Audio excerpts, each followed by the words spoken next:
CISF जवान ने कंगना रनौत को एयरपोर्ट में थप्पड़ मार देती है। आखिर क्यों सीआईएसएफ जवान ने कंगना रनौत को थप्पड़ जड़ देती है? कारण क्या है? मामला क्या है? मामला कहां से जुड़ा हुआ है? दोस्तों आइए इसी पे अच्छा से डिस्कस करते हैं। मामला को बताते हैं, मामला जुड़ा कहां से, आखिर क्यों सीआईएसएफ जवान ने कंगना रनौत को अचानक थप्पड़ जड़ देती है। दोस्तों नमस्कार। अभी कंगना रनौत ना हिमाचल प्रदेश से भी सांसद का चुनाव लड़ी थी और वहां से ये जीत गई। जीतने के बाद ना वो एयरपोर्ट जाती है और एयरपोर्ट से उसको दिल्ली आना था, लेकिन इसी एयरपोर्ट में ना जानते हैं एयरपोर्ट में सबका हर चीज़, छोटा हो चाहे बड़ा हो, हर किसी का सामान हो चाहे सबका चेकिंग होता है। इसी तरह कंगना रनौत को ठीक है ना चेकिंग किया गया था और चेकिंग करने के दौरान वहाँ सीआईएसएफ जवान थी ना, वहाँ तैनात थी और वही चेकिंग कर रही थी। चेकिंग करने के बाद थोड़ा सा बहसबाजी हो जाता है और इसी बहसबाजी में तुरंत क्या करते हैं, थप्पड़ मार देती है। और जैसे थप्पड़ मारती है ना, तुरंत कंगना आती है और कुछ न कुछ तुरंत बयानबाजी वहां से चालू हो जाता है। अब मामला जुड़ा कहां से है? आखिर सीआईएसएफ अपना गुस्सा इनके प्रति क्यों निकाल दिया? देखिए दोस्तों, कंगना एक एक्ट्रेस है, यानी ये अभिनेत्री है और ये हमेशा देश में कुछ भी घटनाएं होती है उसमें बयान अपना देते रहती है। इसी बयान ना, यानी मामला जुड़ा हुआ है किसान आंदोलन से, यानी भारत में है ना किसान आंदोलन जिसमें हो रहा था उस समय जहां महिलाएं बैठी हुई थी, बच्ची बैठी हुई थी, बुढ़े जवान हर कोई आकर के पार्टिसिपेट किए थे उस क्या बोलते हैं उस आंदोलन को, है ना। उस आंदोलन में पार्टिसिपेट किए थे। सब कहते कि किसान आंदोलन को कितना मजबूत करने के लिए लोग सब आके बैठ गए थे। इसी दौरान ना कंगना रनौत क्या एक बयान दिए थे और बयान क्या था ना, ये बयान था कंगना रनौत का जो ट्वीट है ना, ये बड़ा खतरनाक वायरल हो रहा है। अब ये क्या ट्वीट है ना, वो पूरा पढ़ने की जरूरत नहीं है, लेकिन जो नीचे दिखाई दे रहा है ना आपको ये तस्वीर, ये बोले कि जो महिलाएं बैठी हुई है ना, मतलब सब 100 रुपया लेकर के आकर के ना बैठी हुई हैं और ये जानते हैं इसी पे लोग गुस्सा आ गया। मतलब ये महिलाएं जो बैठी हुई है ना, यानी 100 रुपया लेकर के बैठी हुई है, इसी कंगना ने ट्वीट की थी अपना ट्वीट में और कुछ देरी के बाद ना इसको हटा भी दी थी। जब इसी और ये ट्वीट में जो महिलाएं दिखाई दे रही है ना, ये है सीआईएसएफ जवान की माँ है। और जानते हैं दोस्तों कि अगर किसी की माँ के प्रति अगर कोई उल्टा पलटा बयान दे देना तो बर्दाश्त नहीं होता है। और ये सीआईएसएफ जवान की बात ना यही हुआ, जो बयान दी, ये बयान को बर्दाश्त नहीं कर पाई और आज बदला ले ली। कंगना रनौत को जैसे मौका मिला थप्पड़ जड़ दी। अब दोस्तों ये कहां तक सही है कि ऑन ड्यूटी में किसी को थप्पड़ मार देना, है ना।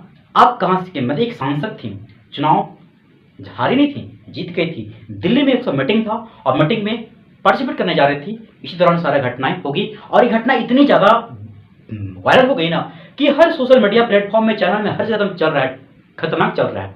तो दोस्तों अगर इस तरह का घटना पहले भी हो चुका है कि नाम नहीं लेंगे हम, मतलब बॉडीगार्ड ही उसको क्या करते हैं, मार देते हैं। अगर मान लिए मार देते हैं, है ना। अगर इस तरह की घटनाएं अगर हमेशा होती रही कि कहीं एक ग्रुप में बात हुआ था, अगर ग्रुप में अगर वहाँ पूरा एक ही नहीं था, पूरा आंदोलन करने में हजारों वहाँ थे, लेकिन एक किसी ने पार्टिसिपेट किया और उस पार्टिसिपेट का ना इस बदले इस कदर ले लिया कि मामला पूरा क्या उछाल गया। तो दोस्तों अगर इस तरह की घटनाएं, अगर मान लीजिए कहीं कोई नेता बयान देता है किसी के बारे में, किसी स्टेट के बारे में, किसी दूसरे पर्सन के बारे में कि इस लीडर खराब है, पार्टी खराब है, अगर उस पार्टी के कोई रिलेटिव्स उससे जुड़ा हो या कोई उसका रिश्तेदारी जुड़ा हो या उसका कोई अपने ही आदमी वहाँ वर्क करता हो, अगर इस तरह की घटनाएं अगर मान लिया वहाँ भी बदला अगर तैनात हो और इस तरह घटनाओं का अंजाम वहाँ भी दे दे, तब क्या होगा?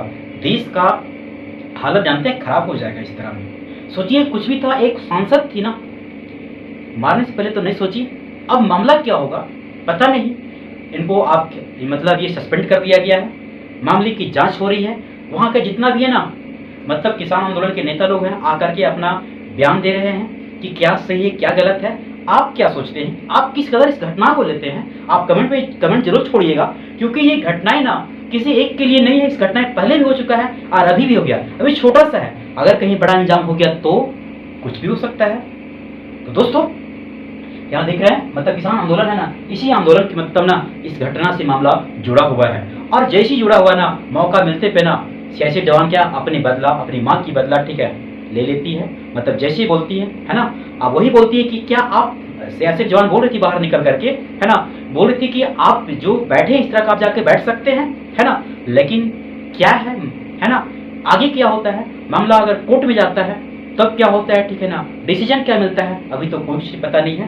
दोस्तों अगर एक चीज ना, एक देखिए दोनों तरफ का राय, मान लीजिए अगर इनको प्रॉब्लम था सीआईएसएफ जवान का, है ना, इनका गुडविल अच्छा है, ये सीआईएसएफ में है, इनके हस्बैंड भी सीआईएसएफ में जॉब कर रहे हैं, इनका गुडविल अच्छा है, कोई तरह का इसका नहीं है क्लेम है ना, कोई तरह का केस नहीं है, वफादारी नहीं है ना, बहुत अच्छा कैरेक्टर है, बहुत अच्छा अभी ड्यूटी पे अपना जॉब कर रही है। लेकिन अचानक इस तरह का घटना है ना, लोग हर कोई हैरान हो जाता है। सोचिए अगर इनको प्रॉब्लम था ना तो ये जाके धरना बैठ जाती, या सुप्रीम कोर्ट दरवाजा खुला था, सुप्रीम कोर्ट में जाके अपना बयान रख देते और वहां जाके क्या एफआईआर कर देते, तो मामला का क्या होता, सॉल्यूशन मिलता या नहीं मिलता, है ना, उसे पता चल जाता। लेकिन अचानक ऑन ड्यूटी में थप्पड़ जड़ देना किस तरह का सही है? क्या संविधान में इस तरह का आर्टिकल्स है कि आप इस तरह कर सकते हैं? आप अपनी राय कमेंट में जरूर छोड़िएगा, ये सही है या गलत है, एक बात जरूर कीजिएगा। दोस्तों मेरी छोटी जानकारी अगर अच्छी लगी तो आप कमेंट जरूर कीजिएगा और शेयर जरूर कीजिएगा। जय हिंद।